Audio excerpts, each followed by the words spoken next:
அன்பு உறவுகளுக்கு இனிய வணக்கங்கள். இன்றைய பதிவில் விருச்சக ராசி அன்பர்களுக்கு உங்கள் வாழ்க்கையில் அவசியம் நீங்கள் தெரிஞ்சுக்க வேண்டிய முக்கியமான பதிவு இது. நிறைய நல்ல தகவல்கள் இந்த வீடியோவில் கொடுத்துருக்கோம்.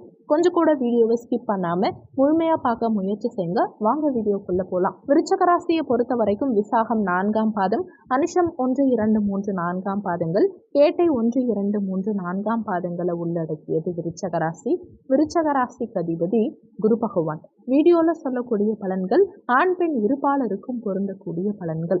எனக்கு மட்டும் ஏன் இவ்வளோ பிரச்சனை நடக்குது, என் வாழ்க்கையில் என்னதான் நடந்துட்டு இருக்கு, 2 அடி முன்னுக்கு போனால் ஒரு அடியாவது சறுக்கலாக இருக்குது, இதெல்லாம் ஏன்னு நிறைய விருச்சக ராசி அன்பர்களுக்கு மனசில் ஒரு கொஸ்டின்ஸ் இருக்கும். அர்த்தாஷ்டம சனி வருது விருச்சக ராசி அன்பர்களுடைய வாழ்க்கையில் ரொம்பவே உங்கள் வாழ்க்கையே புரட்டி போட்டுடுச்சுங்கிறது தான் உண்மை. சந்தோஷமாக நிம்மதியாக இல்லாமல் மனசில் கவலைகள் அதிகமாக இருக்குது. 2024 தொடக்கம் யாருக்கு சாதகமாக இருந்ததுன்னா விருச்சக ராசிக்கு சாதகமாக இல்லைன்னு வேணால் சொல்லலாம். அந்த அளவுக்கு ப்ரெஷர், அந்த அளவுக்கு எண்ண ஓட்டங்கள், தோல்விகள், வருத்தங்கள், வேதனைகள் அதிகமாக சந்திச்சாங்க விருச்சக ராசிக்காரங்க. முக்கியமான ஒரு தருணம், பல சாதனைகள் கூட தள்ளி போச்சு, பல சோதனைகள் ஆட்கொண்டுடுச்சுங்கிறது தான் உண்மை. உங்களுக்கு ஒரு சந்தோஷமான விஷயம், நிம்மதியான விஷயம், வாழ்க்கையில் மறக்க முடியாத ஒரு தருணமாக இந்த 2024 பிற்பாதி நிச்சயமாக இருக்க போகுதுங்கிறது தான் உண்மை. ஒருத்தவங்களுக்கு எல்லாமே பாசிட்டிவாக அமையுமான்னா அமையாது. ஒரு நேரம் பாசிட்டிவாக இருக்கும், ஒரு நேரம் நெகட்டிவாக இருக்கும். சரி, இப்படி நெகட்டிவாகவே நம்ம லைஃப் போயிட்டுருக்கேன்னு நினச்சா திடீர்னு பாசிட்டிவாக ஏதாவது நடக்கும். மாறி மாறி இருக்கும். இப்படி மாறி மாறி இருக்கக்கூடிய சூழ்நிலையில் திடீர்னு ஒரே நேரமாக நமக்கு பாசிட்டிவாக நல்ல விஷயங்கள் நடக்குது அப்படின்னா அது நமக்கு எவ்வளோ ஒரு சந்தோஷத்தை கொடுக்கும். அந்த சந்தோஷத்தை தான் இந்த விஷயங்கள் உங்களுக்கு ஏற்படுத்த போகுது. 3 விஷயங்கள், முக்கியமான விஷயங்கள். இந்த 3 விஷயங்களை நீங்கள் தெரிஞ்சுக்கிட்டீங்கன்னா உங்கள் வாழ்க்கையில் இந்த பிரச்சனைகளுக்கு என்ன காரணம், அதுக்கு என்ன சொல்யூஷனுங்கிறது இந்த வீடியோவில் நீங்கள் தெளிவாக தெரிஞ்சுக்க முடியும். விருச்சக ராசி அன்பர்களுக்கு களத்திர ஸ்தானத்தில் குரு இருக்கார். அர்த்தாஷ்டம சனி, சுகஸ்தானத்தில் சனி பகவான் உட்கார்ந்துருக்கார். பஞ்சமஸ்தானத்தில் ராகு, லாபஸ்தானத்தில் கேது. ஒரு 50-50 பாசிட்டிவான மனநிலையில் லைஃப் ரன் ஆகிட்டு இருக்கும். இதில் நெகட்டிவும் கலந்துருக்கு, பாசிட்டிவும் கலந்துருக்கு. வாழ்க்கையில் முக்கியமாக 3 விஷயங்கள் எப்போவுமே விருச்சக ராசி அன்பர்கள் தெரிஞ்சுக்கணும். யாருக்காக வாழறோங்கிறது எனக்குமே தெரியாது, எல்லாருக்காகவும் அட்ஜஸ்ட் பண்ணி போகிறோங்கிறது முழுமையான விஷயம். நமக்கு மனசில் என்னைக்கு என்ன எண்ணம் தோன்றினாலும் நம்ம குடும்பங்கிற ஒரு விஷயமும், மரியாதைங்கிற ஒரு விஷயமும், நேர்மைங்கிற விஷயமும் நம்ம கண்ணு முன்னாடி வந்து நிற்கிறதுனால நம்ம பணிஞ்சுதான் வாழ்க்கையை கொண்டு போயிட்டு இருக்கோம். விருச்சக ராசி அன்பர்கள் மனசுல பட்டதை சட்டுன்னு பேசுற நீங்க ஒரு வீட்டில் மட்டும் ரொம்ப தயங்கி வாழ்வீங்க. மேலதிகாரிக்கு எவ்வளவு உண்மையா இருந்தாலும் உங்க மேல பற்றுங்கிறது அவங்க கிட்ட கிடைக்கவே கிடைக்காது. உங்களை பத்தி பெருசா கன்சிடர் பண்ணவே மாட்டாங்க. அதுவும் 1 வருட காலமாக விருச்சக ராசி அன்பர்களுக்கு சடனாக உடல் ரீதியான சில பிரச்சனைகள் வந்திருக்கும். மறைமுக எதிரிகள் தேவையில்லாத ஒரு பயத்தையும் அச்சத்தையும், மனம் சம்பந்தப்பட்ட சில யோசனைகள், நடக்காத ஒரு விஷயத்தை பற்றி ரொம்ப அதிகமாக யோசிக்கிறது, இப்படிங்கிற மாதிரி சில கற்பனையான வாழ்க்கையில் வாழ்ந்துட்டு இருக்கீங்கிறது தான் உண்மை. பேசிக்காக விருச்சக ராசியை பொறுத்த வரைக்கும் காலபுருஷ தத்துவத்தின்படி 8வது ராசி, அஷ்டமஸ்தானமே உங்கள் ராசி தான். ஒவ்வொரு நிமிஷமும் ஒவ்வொரு நொடியும் அடுத்தவங்களுடைய வாழ்க்கையில் விருச்சக ராசிக்காரங்க மாதிரி ஒருத்தவங்க உதவி செய்யறதுக்கு வேணுங்கிற மனநிலை உங்களை சுற்றி உள்ள ஒவ்வொரு நண்பர்கள்கிட்டையும், ஒவ்வொரு உறவினர்கள்கிட்டையும் நிச்சயம் இருக்கும். நிறைய எதிர்பார்ப்பாங்க உங்ககிட்ட. அப்படி உங்ககிட்ட எதிர்பார்த்தும் உங்களுக்கு பெருசாக எதுவும் நல்லது நடக்கலை, உங்களுக்கு பெருசாக அவங்களால ஹெல்ப் இருக்காது. உங்கள் சிந்தனைகள் லாபகரமாக நடக்கணும். ஒரு எதிர்பார்ப்புகளை 70% நியாயமான கோரிக்கைகள் நடக்கணும். மனசில் இருக்கக்கூடிய சில எண்ணங்கள், ஏன்னா இந்த சனி பகவான் சுகஸ்தானத்தில் இருக்கும்போது மட்டும்தான் நமக்கு 3 விஷயங்கள் நல்லபடியாக நடக்கும். முதல் விஷயம் என்னன்னா, வண்டி வாகனங்கள் வாங்கிறதுக்கான அமைப்புகளும் சரி, வீடு கட்டுறதுக்கான அமைப்புகளும் சரி, 7ஆம் இடத்தில் குரு பகவான் இருக்கிறதுனால திருமணத்துக்கான யோகங்களும் சரி, பிரிந்த கணவன் மனைவி ஒன்று சேருவதற்கும் சரி, வாழ்க்கையில் காதல் மலர்வதற்கும் சரி, லாபஸ்தானத்தில் கேது பகவான் இருக்கும்போது தான் ஞானம்ங்கிற ஒன்று கிடைக்கும், இறை நம்பிக்கை பிறக்கும், இறைவன் மீது வெறுப்புள்ளவர்களுக்கும் அதிசயம் நடக்கக்கூடிய காலகட்டம் எதுன்னு சொல்லலாம். விருச்சக ராசியை பொறுத்த வரைக்கும் இன்னமும் ஒரு விஷயம் சொல்லணும்னா, மனசுல தோன்றிய பல எண்ணங்களையும் பல சிந்தனைகளையும் புதைக்குழியா புதைச்சிட்டு அடுத்தவங்க கிட்ட அடியே படலை, காயமே படலை, நான் உங்களுக்காக மட்டுமே வாழறேன்னு சொல்ற ஒவ்வொரு விருச்சக ராசி அன்பர்களுக்கும் முதுகுல கத்திய குத்துற உறவினர்களும் உடன் பிறந்தவர்களும் நண்பர்களுமே அதிகம்ங்கிறது தான் உண்மை. காரியம் சாதிச்சுக்கிறதுக்கு உங்களை யூஸ் பண்ணிப்பாங்க. காரியம் முடிஞ்சதுக்கு அப்புறமா கருவேப்பிலை மாதிரி தூக்கி எறிஞ்சிருவாங்க. பந்தியில ஊறுகாய் மாதிரி உங்களை முன்னாடி வைப்பாங்க. முடிஞ்சதுக்கு அப்புறம் உங்களை தொடவே மாட்டாங்க. அலட்சியம் உங்களை சுற்றி அதிகம், அவமானம் உங்களை சுற்றி அதிகம், அசிங்கங்கள் உங்களை சுற்றி அதிகம். வாழ்க்கையில் தனி ஒரு நபரா நீங்க போராடிய வாழ்க்கை அதிகம். ஒரு குடும்பத்தை சுமக்கக்கூடிய நபர்னா அது விருச்சக ராசியா தான் இருப்பாங்க. பேலன்ஸ்டு பர்சனா இருப்பாங்க.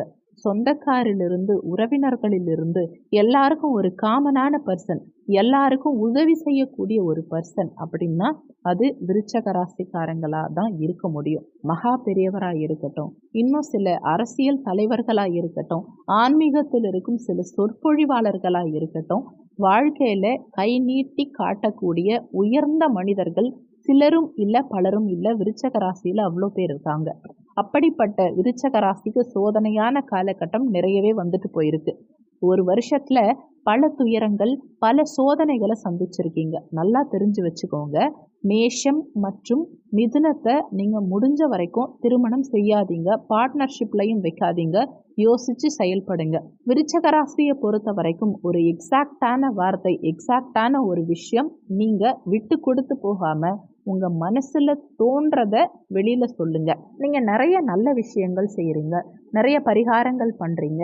உங்க ஜாதகப்படி கூட எந்த பிரச்சனையும் இல்லாம இருக்கலாம், தசாபுத்தி நல்லா இருந்திருக்கலாம். நிறைய கோவில் போயும் நிறைய பரிகாரங்கள் பண்ணியும் எனக்கு மட்டும் ஏன் நல்லது நடக்கவே மாட்டேங்குதுங்கிற கேள்வி நிறைய விருச்சக ராசி அன்பர்களுக்கு இருக்கும். ஒரு ஜாதகத்துல செவ்வாய் தோஷம், காலசர்ப்ப தோஷம், ராகு கேது தோஷம், சனி சண்டால தோஷம், இருதார தோஷம், இந்த மாதிரி நிறைய தோஷங்கள் இருக்கலாம்.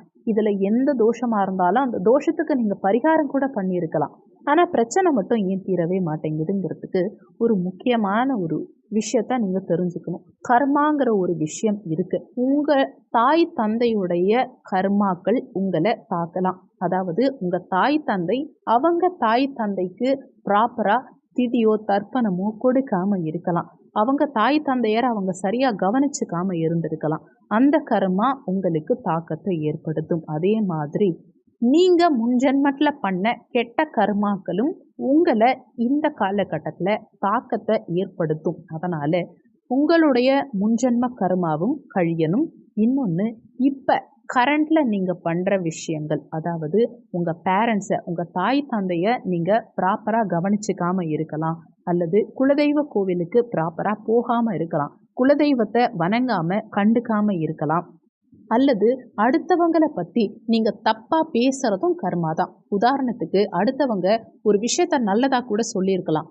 உங்களுடைய பர்சனல் யூஸ்க்காக நீங்கள் நல்லவங்களாக காமிச்சிக்கணுங்கிறதுக்காக அடுத்தவங்களை பற்றி தப்பாக பேசுறது, இல்லை அடுத்தவங்க சொன்ன விஷயத்த தப்பாக மற்றவங்க கிட்ட சொல்கிறது, இதுவும் ஒரு கர்மா தான்.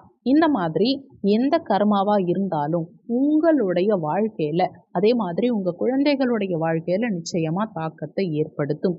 இந்த கர்மாவை நீங்கள் தீர்த்தீங்கன்னா மட்டும்தான், முன்ஜென்ம கர்மாவாக இருந்தாலும் சரி, இப்போ இருக்கும் கர்மாவாக இருந்தாலும் சரி, அல்லது உங்கள் தாய் தந்தை மூலமாக உங்களுக்கு வந்த கர்மாவாக இருந்தாலும் சரி, எந்த கர்மாவை தீர்க்கிறதா இருந்தாலும் இந்த விஷயங்கள் நீங்கள் ஃபாலோ பண்ணுங்க. நீங்கள் உங்கள் ஜாதகத்தை, சுய ஜாதகத்தை எடுத்துக்கிட்டு அதில் என்ன லக்னம்ங்கிறத செக் பண்ணிக்கோங்க. உதாரணத்துக்கு நீங்கள் மேஷம் அல்லது விருச்சக லக்னமாக இருந்தால் செவ்வாய்க்கிழமை தினத்தை தேர்ந்தெடுத்துக்கோங்க. நீங்கள் ரிஷபம் அல்லது துலாம் லக்னமாக இருந்தால் வெள்ளிக்கிழமை தினத்தை தேர்ந்தெடுத்துக்கோங்க. மிதனம் அல்லது கன்னி லக்னமாக இருந்தால் புதன்கிழமை தினத்தை தேர்ந்தெடுத்துக்கோங்க. கடக லக்னமாக இருந்தால் திங்கட்கிழமை தினத்தை தேர்ந்தெடுத்துக்கோங்க. சிம்ம லக்னமாக இருந்தால் ஞாயிற்றுக்கிழமை தினத்தை தேர்ந்தெடுத்துக்கோங்க. தனுசு அல்லது மீன லக்னமாக இருந்தால் வியாழக்கிழமை தினத்தையும், அதே மாதிரி மகரம் அல்லது கும்ப லக்னமாக இருந்தால் சனிக்கிழமை தினத்தையும் தேர்ந்தெடுத்து குரு வழிபாடு பண்ணுங்க. குருங்கிறது குரு பகவான் தட்சணாமூர்த்தியாக இருக்கலாம், குரு பகவானாக இருக்கலாம், அல்லது ராகவேந்திரர், சாய்பாபா, ஜீவசமாதி, சித்தர் வழிபாடு எது வேணாலும் பண்ணலாம். நீங்கள் குருவா நினச்சி குருஸ்தானத்தில் வச்சு யாரை பார்க்குறீங்களோ அவங்க வழிபாடு பண்ணலாம். இது தொடர்ச்சியாக உங்கள் லக்னத்துக்குரிய தினத்தில், உதாரணத்துக்கு நீங்கள் மேஷ லக்னமாக இருந்தால் செவ்வாய்க்கிழமை அன்னைக்கு குரு வழிபாடு பண்ணுங்கள். இந்த மாதிரி உங்கள் லக்னத்துக்கு ஏற்ற மாதிரி குரு வழிபாடும் கூடவே உங்கள் பேரண்ட்ஸோட உங்கள் மொத்த குடும்பத்தோடு சேர்ந்து குலதெய்வ வழிபாடும் இஷ்ட தெய்வ வழிபாடும் இந்த தினத்தில் சேர்த்து நீங்கள் செய்யும் போது எப்படிப்பட்ட கர்மாவாக இருந்தாலும் நிச்சயம் குறையும். உங்கள் கர்மா குறைந்தாலே உங்கள் பிரச்சனைகளுக்கு நிச்சயமாக தீர்வு கிடைக்கும். இதை அவசியம் ஃபாலோ பண்ணி பாருங்கள். நல்ல மாற்றம் உங்கள் வாழ்க்கையில் நிச்சயம் தெரிய ஆரம்பிக்கும். இந்த வீடியோவில் உங்களுக்கு ஏதாவது சந்தேகம் இருந்தால் கீழே இருக்க கமெண்ட் செக்ஷனில் சொல்லுங்கள். நன்றி. மற்றும் ஒரு நல்ல பதிவோடு மீண்டும் உங்களை சந்திக்கிறோம்.